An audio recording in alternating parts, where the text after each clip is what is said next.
Fala, meus tungstênios, depois de muito tempo, voltamos com o segundo episódio da nossa série Ciência pela Verdade pelo canal do Jornal A Verdade.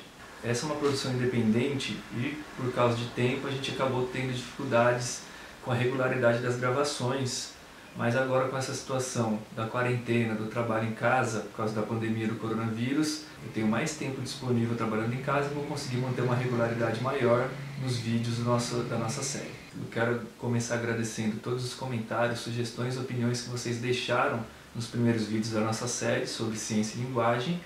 Quem não assistiu pode voltar lá e assistir, está salvo aí na playlist do YouTube, Ciência pela Verdade. Obviamente que o tema mais atual é o SARS-CoV-2, conhecido como coronavírus. Muito se tem falado sobre ele, muito se tem espalhado de notícias falsas, chamadas fake news, mas muito se tem falado com boa vontade, mas de forma errada do ponto de vista científico. Por isso nós vamos começar esses vídeos falando sobre alguns temas da ciência relacionados com essa questão da pandemia. Então, bora lá!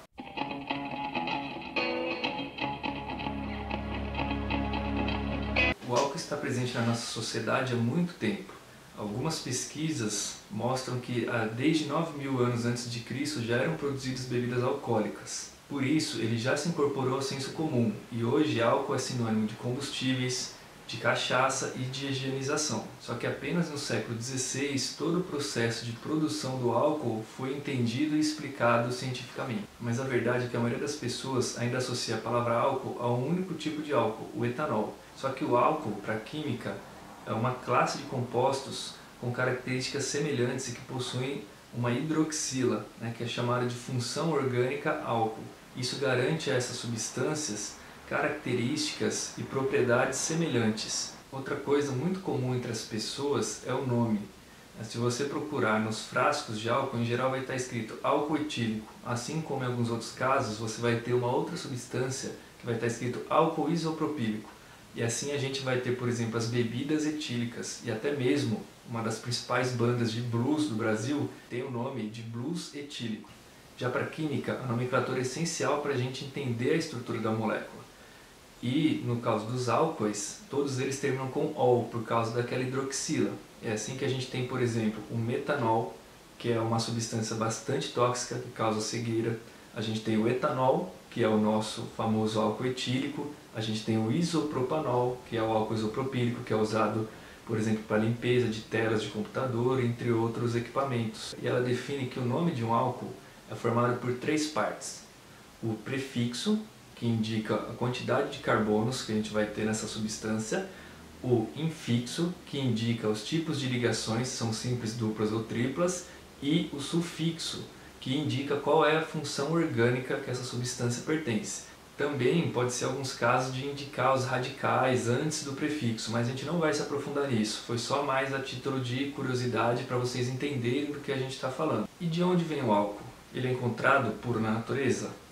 Não. Geralmente ele é encontrado misturado com outras substâncias e por isso ele precisa passar por um processo de extração, de produção ou de purificação. Os dois processos mais conhecidos são a destilação a partir de alguns vegetais ou também a produção por meio de reações orgânicas, que são um pouco mais complexas e que a gente não vai abordar tanto aqui no nosso vídeo.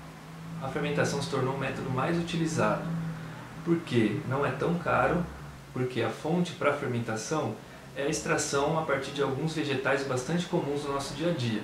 A gente tem, por exemplo, no caso do Brasil, o álcool da cana-de-açúcar, o álcool a partir da beterraba, a gente tem o álcool a partir da batata, por exemplo, na Rússia, a gente tem o álcool a partir do milho, no caso dos Estados Unidos, ou o álcool a partir do arroz, no caso do Japão, e vários outros vegetais. O que eles precisam ter é uma molécula de açúcar para a gente poder transformar esse açúcar em álcool.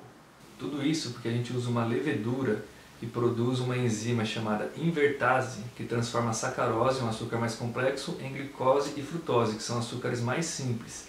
Depois, essa mesma levedura vai produzir uma outra enzima chamada zimase, que vai transformar essa glicose, essa frutose, em etanol. Essa fermentação vai produzir um mosto, um líquido bastante viscoso, que tem mais ou menos 12% de álcool do seu volume. Então, na sequência, é feita uma destilação para separar o álcool das outras substâncias. E após a destilação a gente vai ter alguns tipos de etanol. O etanol anidro, que tem grau 99,3, ou seja, praticamente sem nenhuma presença de água. O etanol hidratado, que tem grau 92,6.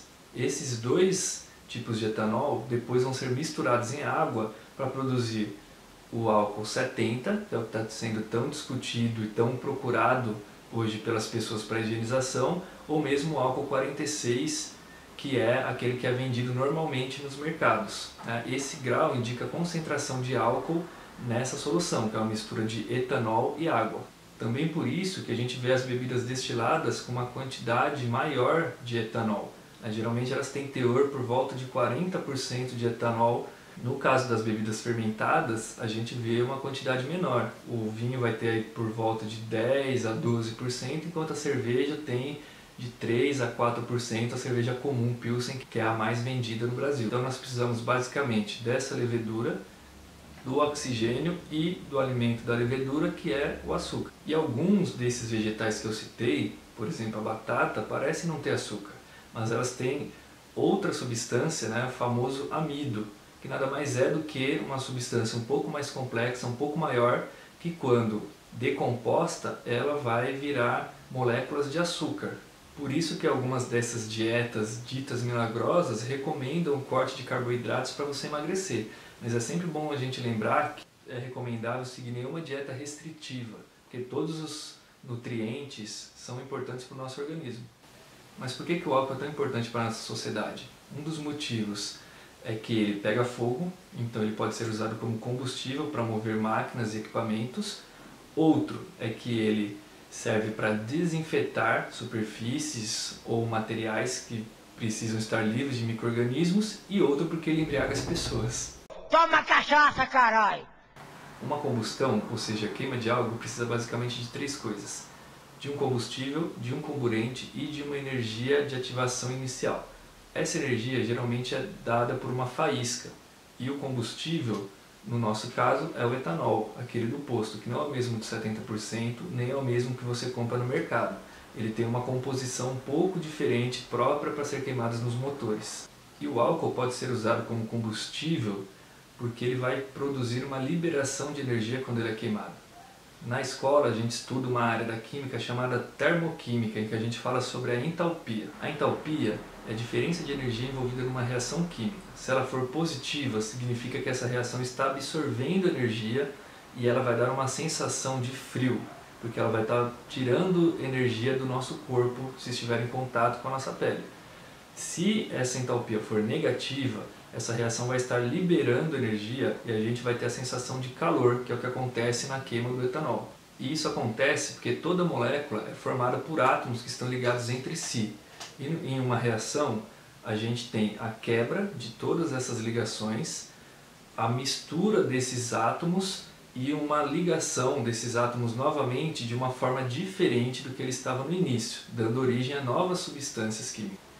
Só que para quebrar essas ligações químicas, você precisa colocar energia nelas para fazer com que os átomos se separem. E depois, quando esses átomos se juntam novamente, acontece o processo inverso, que é a liberação dessa energia da formação das ligações. Então existe uma adição de energia quando a gente quebra as ligações e existe uma liberação de energia quando as ligações se formam novamente para originar as novas substâncias. No caso do etanol, a gente tem uma liberação de energia de 1.358 kJ por mol, que é cerca de 4 vezes menor do que a da gasolina. Mas a gente não pode fazer essa comparação por mols, a gente tem que fazer uma comparação por litros. Então, no caso do etanol, a energia liberada é cerca de 70% da energia liberada pela queima de 1 litro de gasolina. Por isso que a gente vê sempre uma recomendação de que vale a pena você abastecer com etanol se o preço dele for até 70% do preço da gasolina. Porque quando você queimar 1 litro de etanol no motor do seu carro, o seu carro vai andar 70% do que ele andaria com a gasolina. Então, se o preço estiver menor do que 70%, quer dizer que você vai estar andando um pouquinho mais, gastando um pouquinho menos. Mas existe um fator ambiental importante na queima do etanol, que é a liberação de CO2. Tanto os combustíveis fósseis como grande parte dos combustíveis renováveis, eles liberam CO2 quando ocorre a sua queima. Só que no caso do etanol, a gente tem a liberação de CO2 na fermentação em um nível menor e na sua queima. Mas os vegetais, quando eles crescem, eles precisam, para fazer a fotossíntese, absorver CO2. Então, na prática, a gente tem quase que um equilíbrio na relação do CO2 liberado na queima e do CO2 absorvido pela planta para crescer, gerando um saldo que a gente pode considerar zero, o que faz com que esses combustíveis como etanol e outros combustíveis renováveis, eles sejam chamados de combustíveis limpos, porque eles não vão afetar o efeito estufa e a liberação de gás carbônico, gerando aquecimento global na Terra. E no caso do coronavírus, por que o álcool é tão importante? Por que ele é tão usado para a gente fazer a higienização de ambientes ou de superfícies ou de equipamentos ou mesmo da nossa pele? Por que tem tanta gente correndo atrás do álcool gel para limpar a mão? Primeiro, é necessário a gente dizer que ele age diferente do sabão. Por isso que a recomendação dos médicos, do pessoal da saúde, é principalmente você lavar as mãos com água e sabão constantemente. O álcool gel ele deve ser usado quando você não tem água e sabão à sua disposição. No caso do etanol, ele causa a desnaturação das proteínas do vírus, matando esse vírus. E o que é essa desnaturação e por que é tão importante, por que ela causa essa morte do vírus? Alguns vírus possuem uma camada proteica que serve tanto para o vírus se ligar com a célula e assim poder entrar na célula e usá-la como reprodutora do vírus e também como uma própria forma de defesa do vírus. Fazendo essa desnaturação, a gente destrói essa camada proteica e evita tanto que o vírus se ligue com a célula quanto causa a morte desse vírus. As proteínas são moléculas enormes e contam com inúmeras ligações que vão dar origem às suas estruturas. E essa estrutura é muito importante para o bom funcionamento da proteína e para que ela mantenha as suas propriedades. Quando a gente faz a desnaturação, no caso do álcool, ele quebra algumas dessas ligações da proteína, fazendo com que ela perca o seu formato e a sua atividade.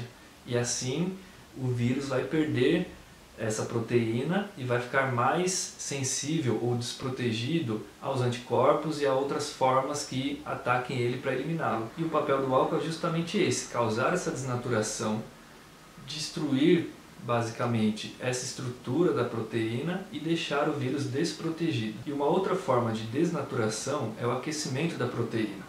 A gente faz em casa, por exemplo, quando frita ou cozinha um ovo.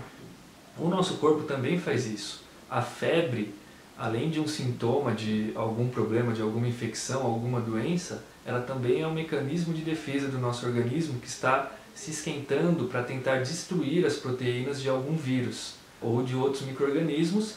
Eu estou deixando para vocês os links de alguns materiais para vocês conhecerem um pouco mais sobre o processo de produção, extração e uso do etanol e também sobre os vírus. São alguns materiais um pouquinho mais complexos, mas que é para quem quer se aprofundar mais no tema que a gente debateu até aqui. Nosso objetivo era passar um pouco de informação sobre os álcoois e também para a gente entender melhor como o etanol funciona, para combater algumas notícias ou algumas informações equivocadas, algumas notícias falsas, algumas fake news, e também para se aprofundar mais e levar mais conhecimento para quem está assistindo. A gente sabe que alguns desses temas são confusos, mas vocês podem deixar dúvidas nos comentários que a gente vai conversando e vai tirando essas dúvidas. Espero que vocês tenham gostado. Em breve nós lançaremos um vídeo sobre os sabões, fazendo também uma explicação por que ele também pode nos proteger desses vírus de um método diferente do que é feito pelo álcool, pelo etanol. Então vocês podem curtir o vídeo clicando aqui no joinha, podem também ir lá nos comentários, deixar seus comentários, suas dúvidas e também sugestões de outros temas para a gente trabalhar nos próximos vídeos. Aproveitem e compartilhem tanto esse vídeo quanto o link nos mais diversos grupos de WhatsApp para a gente ter uma transmissão de informação científica e confiável. Então é muito importante que a gente compartilhe e faça chegar ao máximo de pessoas possível, ajudando essas pessoas a entender melhor como se proteger e como agir nesse momento de tanta preocupação e às vezes até de certo caos, embora a gente deva evitar o pânico ao máximo. Divulguem também no Instagram, no Facebook e acompanhem as redes sociais do Jornal Verdade. Nós possuímos site com várias matérias falando sobre diversos temas, Instagram, Facebook e também a nossa rede de transmissão pelo WhatsApp. porque a gente sabe que tem várias pessoas em situação de vulnerabilidade e fragilidade que precisam do nosso apoio, por exemplo, moradores de rua que não têm quase nenhum apoio do governo, trabalhadores informais que não têm nenhuma segurança quando não podem trabalhar, ou mesmo pessoas que vão perder o emprego com as medidas que estão sendo tomadas pelo governo. Então é importante que a gente mantenha a nossa atuação nos movimentos sociais com segurança, com cautela, com proteção, mas sem esquecer da nossa solidariedade. Vocês podem acompanhar também o meu Instagram, eu vou deixar na descrição do vídeo, e vocês podem no comentário dar mais sugestões de temas e também colocar outros questionamentos ou mesmo opiniões sobre esse tema que a gente debateu. E até o próximo vídeo.